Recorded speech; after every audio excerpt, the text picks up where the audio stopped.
Let's take a trip back in time while I show you my collection from prehistory. Perseus fought the Kraken in Greek mythology, a creature that was inspired by the real-life Humboldt squid, a creature that Kirk Douglas battled in 20,000 Leagues Under the Sea. Here is its beak. Now we travel back before civilization began, 10,000 to 2.5 million years ago in the Pleistocene era, back when the woolly mammoth roamed the earth. I have its flesh, its hair, and its tusk. And here is a Stone Age arrowhead that would have been used by early man when hunting these animals. And here is a Smilodon bone, the famous saber-toothed cats of the Stone Age. And the tooth of a giant ground sloth. Also known as the Megatherium, this sloth stood 20 feet tall and weighed 4 tons. Along with these prehistoric animals and people was a race of man that has become extinct, the Neanderthal. And here is one of his handcrafted scraping tools from 70,000 to 140,000 years ago. Did you know that there are more people born every hour now than there were people in the entire world 70,000 years ago? When my dad was 13 years old, back in 1963, he went to a museum in New York and bought this prehistoric shark tooth for 25 cents. When he gave it to me in the mid-1980s, it became my first fossil as well. This tooth is 11 million years old. 30 years after he bought that shark tooth, the movie Jurassic Park debuted in theaters and brought to life dinosaurs through the manipulation of DNA in the blood of mosquitoes trapped in amber like this. And that takes us back 65 to 145 million years ago to the Cretaceous period. And here we have a bone from the Tyrannosaurus rex. These lived 66 to 68 million years ago.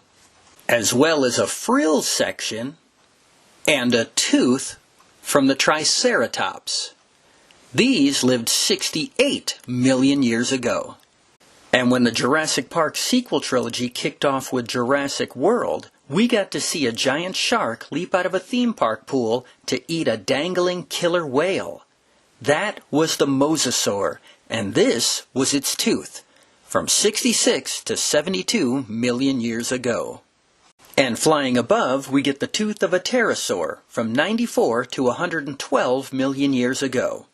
This is not a dinosaur, but actually a separate species of flying reptile, the first of which discovered was the famous pterodactyl.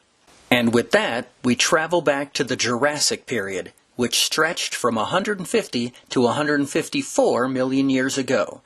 And the very first dinosaur shown in Jurassic Park, the Brachiosaurus. Here is one of its bones. Now let's go back before the dinosaurs ever existed. Back 251 to 299 million years ago to the Permian Age. And here we have the Dimetrodon. This was one of the bones in its vertebrae that holds up one of those long spines in its back fin. But if we go back even further, to a full 300 million years ago, all of the continents in the world were scrunched together in one single giant landmass called Pangaea.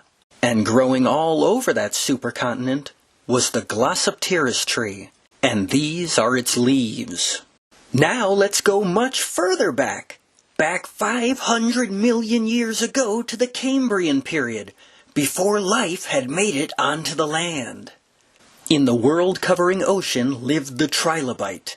And here is one of those creatures that predated all other prehistoric life. But that's not far enough back in time, because we need to go back 3.5 billion years to the Archean eon to find the earliest sign of life on the Earth. This is called stromatolite, and it is a microbial mat created by mucus-producing cyanobacteria. This is very rare and found at the North Pole. But we can go back an additional 1 billion years and get this piece of the moon from 4.5 billion years ago. When I was in kindergarten, I used this pencil box of astronauts on the moon, and it's how I learned the Pledge of Allegiance. But if we go back 100 million years before that, we get this piece of the planet Mars. But that's not the oldest thing I have. You see, Now we will travel back a long time ago to a galaxy far, far away to get this piece of the planet Tatooine.